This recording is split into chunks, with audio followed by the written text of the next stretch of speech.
School থেকে নিয়ে সেই আগে সমস্ত সবজিগুলোকে কেটে নিয়েছি। আজকে রান্না করব ফুলকপি দিয়ে ডিমের ঝোল, বেগুন ভাজা আর পটল সর্ষে। তো এগুলোকে আমি কাটার আগেই ভাতটা বসিয়ে দিয়েছি। এই যে দেখুন ভাতটা অলরেডি ফুটেও গেছে।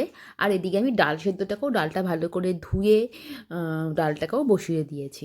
আর এগুলো হতে হতে আমি সবজিগুলো কেটে নিয়েছি। তো এইবার ভাতটাকে নামিয়ে দিলাম। তৈরি হয়ে গেছে পটল সর্ষেটা। আর কিছু দেখালাম না, এটা খুব সিম্পল ওয়েতে আমি বানাই। পটলগুলোকে লাল লাল করে ভেজে নিয়ে তারপর তেলের মধ্যে সর্ষে দিয়ে দিই, একটু কালো জিরে ফোড়ন দিয়ে আর কাঁচা লঙ্কা চিড়ে দিই। এদিকে আমার হয়ে গেছে ফুলকপিগুলোও সুন্দর করে লাল লাল করে ভাজা। ফুলকপি তো তখনই টেস্টি লাগে যখন খুব সুন্দর করে ভাজা হয়। তো ফুলকপিগুলোকেও ভাজা করা হয়ে গেছে। এদিকে আমি আগেই ডালটাও করে নিয়েছি, ধনেপাতা দিয়ে ডাল, শীতকালে বেশ ভালো লাগে। আর এবার আমি ফুলকপি দিয়ে ডিমের ঝোলটা করব। তার আগে বেগুনগুলোকে ভেজে নিচ্ছি। এদিকটাতে বেগুনগুলো হোক আর ওদিকটাতে আমি ফুলকপি দিয়ে ডিমের ঝোলটা করে নেবো। বেগুন ভাজা আমার ছেলের ভীষণ প্রিয়। ওকে শীতকালে প্রতিদিন বেগুন ভাজা দিতে হয়। বেগুন ভাজা খেতে আমারও ভালো লাগে, তবে আমার হাজব্যান্ড বেগুন ভাজা পাতেও নেয় না। তো এটা শুধু আমার আর আমার ছেলের জন্য, দুবেলার জন্য হয়ে যাবে। তো এদিকে বেগুন ভাজাটা হোক আস্তে আস্তে, আর এদিকে আমি আমার জন্য একটুখানি খাবার গুছিয়ে নিয়েছি। দুধ, 1 কাপ দুধ আর একটা আপেল। তো খেয়ে চলে এলাম। এবার ফুলকপিটা বসিয়ে দেবো।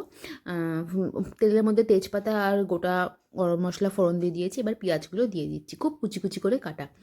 পেঁয়াজগুলোকে একটুখানি নাড়িয়ে চাড়িয়ে নেবো, একটুখানি নুন দিয়ে, যাতে করে পেঁয়াজটা নরম হয়ে যায়। নরম হয়ে যাবার পর পেঁয়াজের মধ্যে দিয়ে দেবো রসুন আদা বাটা। ভালো করে একটু নাড়িয়ে নিচ্ছি যাতে নুনটা ভালো করে মিক্সড আপ হয়ে যায়।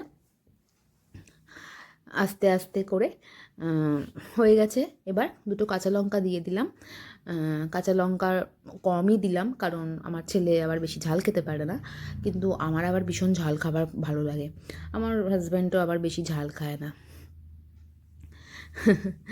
তারপরে দেখো বেগুন ভাজা করা হয়ে গেছে, আরও দুখানা দিয়ে দিয়েছি। এটা হোক। এই যে এবার দিয়ে দিচ্ছি আদা আর রসুন বাটা। এটাকেও ভালো করে মিক্সড করব সুন্দর করে। এটাও যখন একটুখানি কাঁচা কাঁচা গন্ধটা চলে যাবে তখন এর মধ্যে দিয়ে দেবো টমেটো কুচি। এটা হতে একটু সময় লাগে, যেহেতু আমি আদা রসুন বাটাটা বেটে দিই না, আমি সবসময় আদা রসুন বাটা ধামানদিস্তাতে থেতো করে করে দিই, তো সেই জন্য একটুখানি সময় লাগে। তারপর আমি টমেটোটা দিয়ে দিলাম, অনেকটাই কাঁচা গন্ধটা চলে গেছে। টমেটোটা দেওয়ার সঙ্গে সঙ্গে আমি এর মধ্যে হলুদ দেবো, তাহলে টমেটোটা খুব তাড়াতাড়ি নরম হয়ে যায়। বাকি টমেটোটাও দিয়ে দিলাম। এইবারে দিয়ে দেবো আমি এর মধ্যে হলুদ আর অল্প পরিমাণে লবণ। একটুখানি নাড়িয়ে নিই। এই যে এইবার হলুদটা দিয়ে দিলাম। ব্যাস, আবার হলুদটা ভালো করে নাড়িয়ে চাড়িয়ে নিয়ে জাস্ট বেশি না, কয়েক সেকেন্ড পরেই দেখব টমেটো একদম গলে গেছে। ওই জন্য আমি সবসময় টমেটো দেওয়ার পরেই হলুদটা দিই। এই দেখুন একদম নরম হয়ে গেল। ব্যাস একদম নরম হয়ে গেছে। এবার আরেকটুখানি কষিয়ে নেব মশলাটাকে। তারপর আমি এর মধ্যে আরও যে মশলাগুলো আছে সেই মশলাগুলোকে দেব। আর ওদিকে আমি ডিম সেদ্ধটাও করতে বসিয়ে দিয়েছি নুন দিয়ে। 3টে ডিমই করছি, বেশি করছি না, কারণ ছেলে আর বরের একটুখানি ঠান্ডা লেগেছে, ওই জন্য তাদের মুখে অতটা রুচি নেই। ওই কারণে আমি 3টেই করলাম, বেশি করলে আবার আমাকেই খেয়ে আবার মরতে হবে, ওই জন্য 3টেই করেছি। এদিকে এই যে এটা মশলাটা খুব সুন্দরভাবে তেল ছেড়ে দিয়েছে। এবার আমি দিয়ে দিচ্ছি এখানে জিরে গুঁড়ো আর দেবো অল্প করে একটুখানি ধনে গুঁড়ো। ধনেটা আমি সাধারণত ডিমের ঝোলে দিই না, কিন্তু যেহেতু ফুলকপি দিয়ে করছি ওই জন্য আমি আজকে একটুখানি দিলাম। কিন্তু আমি কিন্তু ডিমের ঝোল পুরো ধনে ছাড়া একমাত্র জিরে গুঁড়ো দিয়ে করি, যেটা আমাদের খেতে খুব বেশি ভালো লাগে। এবার আলুগুলো দিয়ে দিলাম। আলুটা যেহেতু চন্দ্রমুখী আলু, খুব তাড়াতাড়ি নরম হয়ে যায়, ওই জন্য অনেকটা পরে দিলাম। ব্যাস আলুকে ভালো করে আলুর সাথে নাড়িয়ে চাড়িয়ে নেবো। আলুটা যখন একটুখানি লাল লাল হয়ে যাবে তখন আমি এর মধ্যে ফুলকপিটা দিয়ে দেবো। ফুলকপি তো আগে আগে থেকে ভাজাই আছে, তো অত বেশি ভাজার দরকার নেই। আলুটা বেশ সুন্দর ভাজা হয়ে গেছে। এবার দিয়ে দিলাম ফুলকপিগুলো। শীতকালের প্রাণ যদি ধনেপাতা হয়, শীতকালের ইমোশন কিন্তু ফুলকপি। এখন যদিও সারা বছর ফুলকপি পাওয়া যায়, কিন্তু আমার কেন জানি না সারা বছরের ফুলকপিটা না অতটা ভালো লাগে না, আমি কখনো আনিও না সেই জন্য। হ্যাঁ, দাম তো অনেকটাই বেশি থাকে, সেটা তো নিশ্চয়ই একটা কারণ। খেতেও কিন্তু ততটা টেস্টি লাগে না, অতটা শীতকালের ফুলকপি খেতে ভালো লাগে।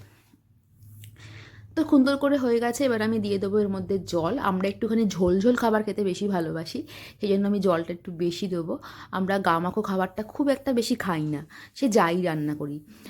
একমাত্র লোটে মাছটা আমরা খুব গামাখা খাই, বাকি সমস্ত কিছু আমাদের একটু ঝোলই ভালো লাগে। তো একটুখানি, কারণ এই তরকারিটাতেই তো রাত্রিবেলা আমরা রুটিও খাবো, আবার এটাতেই আমাদের দুপুরবেলাতেও খাবার, মানে আমি একসাথে করে নিই তো। আর রাত্রিবেলাটা রান্নাবান্না ঝামেলা রাখি না, ছেলেকে একটু সময় দিই, ওর পড়াশোনাও ওকে দেখতে হয় আমাকে। তো এইবার আমি ডিমগুলো ছেড়ে নিলাম। আপনারা সবাই বলবেন, ই বাবা ডিম ভাজলে না? না, আমি ডিম ভাজি না, কারণ ডিম তেলে গরম করে ভাজলে ডিমের গুণাগুণ কিছুই থাকে না, ওই জন্য আমি ডিম কোনো দিনও ভাজি না। হ্যাঁ, খুব খেতে ইচ্ছা করছে কোনো দিন, তাহলে হয়তো সেটা একবার করলাম, তাও সেটা 9 মাসে 6 মাসে একবার। এবার ডিমগুলো দিয়ে আমি কিছুক্ষণ চাপা দিয়ে দেবো 5 মিনিটের জন্য। ও তার আগে একটুখানি গরম মশলাও দিয়ে দিচ্ছি। গরম মশলাটা একদমই শেষ হয়ে গেছে, বেশি নেই। নতুন প্যাকেট আছে কিন্তু দৌড় আবার খুলে পারতে হবে, ওটাই যা আছে ছিল তাই দিয়ে দিয়েছি। এমনিতেই শীতকালে ধনেপাতা ফুলকপি টমেটোর গন্ধই খাবার হয়ে যায়, তো একটু ধনেপাতাও দিয়ে দিলাম। হয়ে গেছে। এবার একটুখানি নাড়িয়ে চাড়িয়ে নেবো, তারপর নামিয়ে নেবো। তৈরি হয়ে যেত আমাদের ফুলকপি দিয়ে ডিমের ঝোল। হাঁসের ডিম দিয়েটা করলে বেশি ভালো লাগে, কিন্তু ওই যে বললাম, ছেলে আর হাজব্যান্ডের খুব ঠান্ডা লেগেছে, খাবার অত রুচি নেই, তাই হাঁসের ডিমটা দিয়ে আর করলাম না। অন্য ওরা সুস্থ হোক, নিশ্চয়ই একদিন করে দেবো। তো চলুন, হয়ে গেছে, ফুটেও গেছে একটুখানি। এবার এটাকে নামিয়ে নিয়ে সার্ভ করে নিই। তৈরি হয়ে গেছে। তো আজকের দুপুরবেলার মেনুতে তাহলে আমাদের ছিল সাদা ভাত, বেগুন ভাজা, পটল সর্ষে, ধনেপাতা দিয়ে ডাল আর ফুলকপি দিয়ে ডিমের ঝোল। ভালো লাগলে লাইক করে দেবেন। বাই।